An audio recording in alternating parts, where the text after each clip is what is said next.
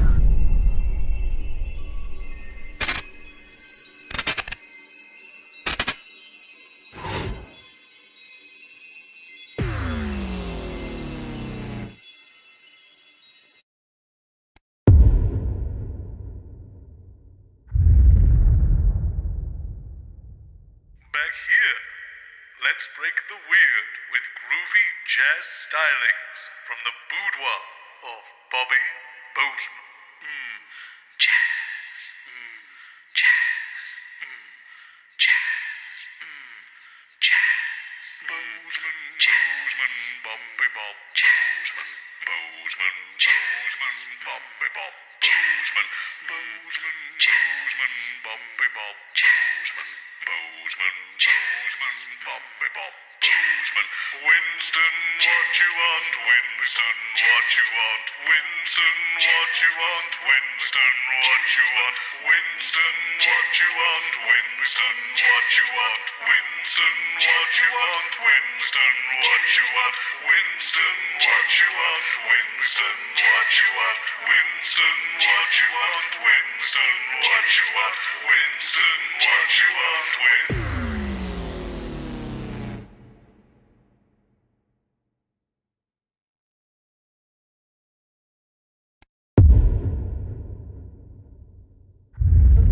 Dates I've been on when no one has turned up, followed by the worrying number of lumps under my left arm, the date my childhood sweetheart married my best friend.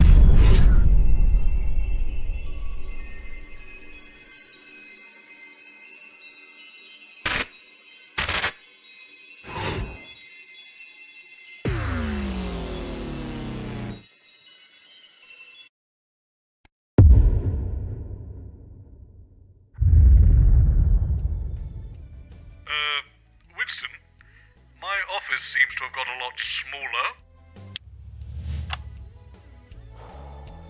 So, it's a time loop. Yeah.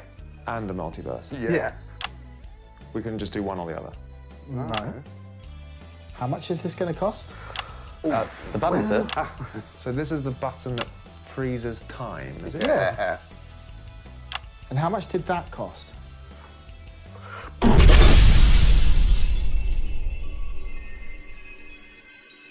know who those idiots were, but I don't like them, and I think we should leave.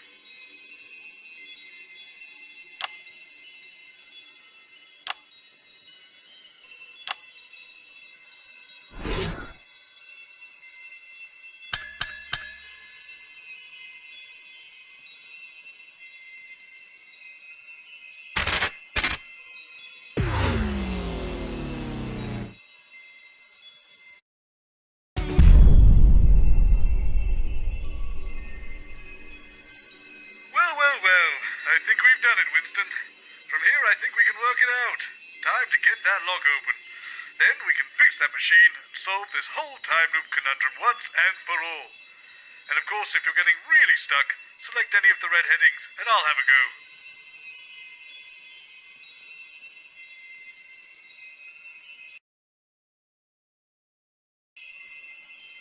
So, half of Magnus's 122 dates didn't show up.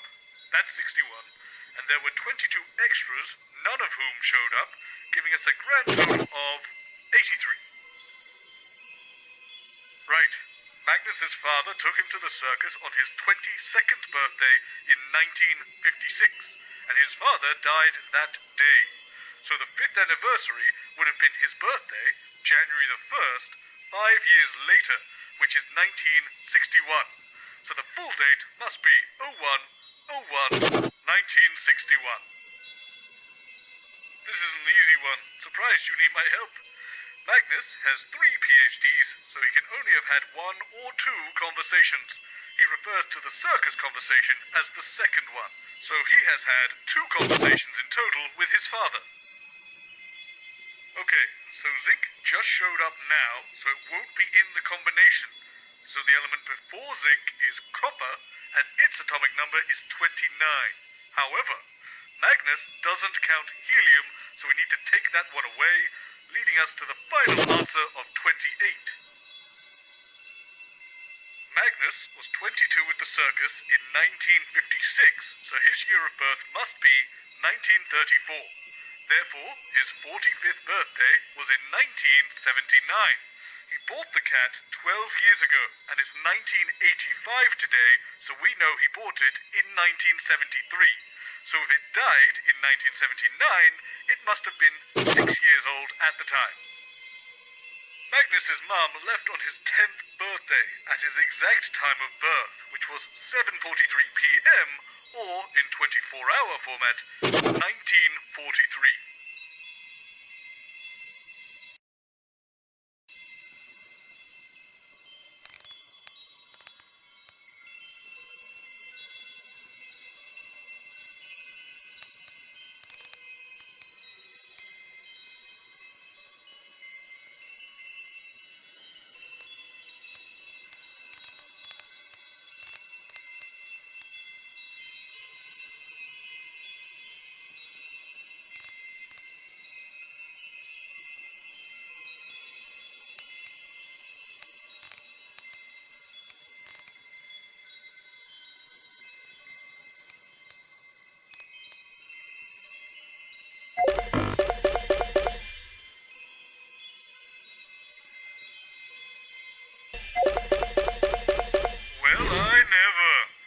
Secretly work at the Happiness Collective, Alex.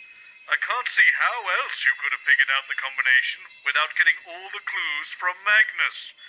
I'll have to keep an eye on you and make sure you aren't moonlighting in the future. Now connect that wire to a different wire in the other group.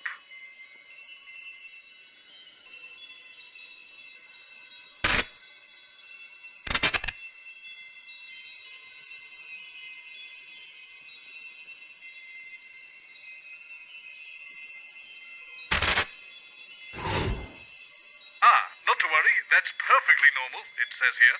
Apparently, once 2 wires have been swapped and the input is set, the glass panel will slide shut to prevent unintended exponential cascade failures. Sounds like it's probably a wise safety measure. I guess hit the big button and see if we fix it.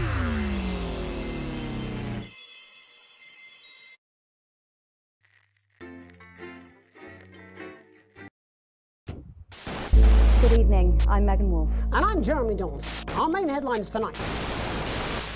Starting! Starting!